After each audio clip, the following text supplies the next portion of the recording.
नमस्कार, मैं मुमताज अब्दुल नेल्लेड़का और आप देख रहे हैं टीवी द्वापरा। आज हम बात करेंगे प्रयागराज महाकुंभ की उस घटना की जिसने हर किसी को हैरानी में डाल दिया।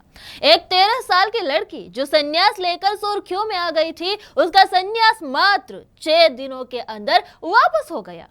प्रयागराज महाकुंभ जो आस्था और धर्म का सबसे बड़ा संगम है, यहीं पर 5 दिसंबर को आगरा की रहने वाली 13 साल की लड़की राखी अपने परिवार के साथ आई थी, लेकिन इस यात्रा ने राखी के जीवन की दिशा ही बदल दी।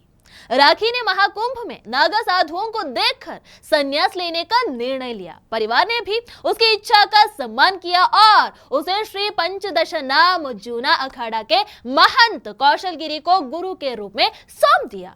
संन्यास की प्रक्रिया के तहत राखी का नाम बदलकर गौरीगिरी महारानी रखा गया। उसे संगम स्नान कराया गया और धर्म ग्रंथों के अध्ययन और तपस्या की राह पर चलने की दीक्षा दी गई। गुरु महंत कौशलगिरी ने कहा था कि अब गौरीगिरी को 12 साल तक कठोर तपस्या करनी होगी और गुरुकुल परंपरा के तहत वेद उपनिषद का अध्ययन करना होगा। राखी के इस निर्णय ने उसके परिवार और स्कूल में भी हलचल मचा दी। उसकी मां रीमा सिंह ने कहा कि राखी बचपन से ही धार्मिक प्रवृत्ति की थी और भारतीय प्रशासनिक सेवा में जाने का सपना देखती थी, लेकिन महाकुंभ में आने के बाद उसका मन बदल गया। राखी के पिता ने भी कहा कि बेटे की खुशी में ही उनकी खुशी है, लेकिन उसे भगवा वस्त्र में देखकर उनका दिल दुखता है। लेकिन यह मामला तब विवादों में आ गया जब अखाड़े की परंपराओं पर सवाल उठाने लगे। श्री पंचदशनाम जूना अखाड़ा के संरक्षक हरिगिरी महाराज ने कहा कि नाबालिग को सन्यासी बनाना अखाड़े की परंपरा के खिलाफ है। अखाड़े की बैठक में सर्वसम्मति से निर्णय लिया गया कि राखी का संन्यास वापस लिया जाएगा।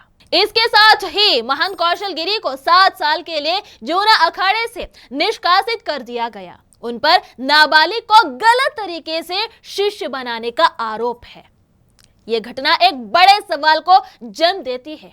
क्या नाबालिग को इस तरह के निर्णय लेने की अनुमति दी जानी चाहिए? और क्या धार्मिक परंपराओं में उम्र का कोई मापदंड होना चाहिए? हालांकि अखाड़े ने इस मुद्दे को गंभीरता से लिया और परंपरा के संरक्षण के लिए त्वरित निर्णय लिया। तो ये थी प्रयागराज महाकुंभ की एक ऐसी कहानी जिसने न केवल सनातन परंपरा के प्रति लोगों की आस्था को और मजबूत किया, बल्कि ये भी दिखाया कि धर्म में अनुशासन और परंपराओं का कितना महत्व है। आपके क्या विचार हैं? हमें अपनी राय जरूर बताइए। तब तक के लिए नमस्कार और जुड़े रहिए टीवी द्वापरा के साथ। धन्यवाद।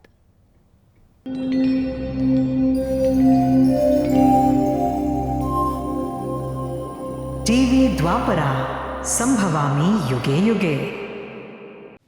अगर ये प्रोग्राम आपको अच्छी लगी तो लाइक, शेयर और कमेंट करें। टीवी द्वापरा के प्रोग्राम्स को हमेशा देखने के लिए सब्सक्राइब करें, बेल आइकॉन दबाएं।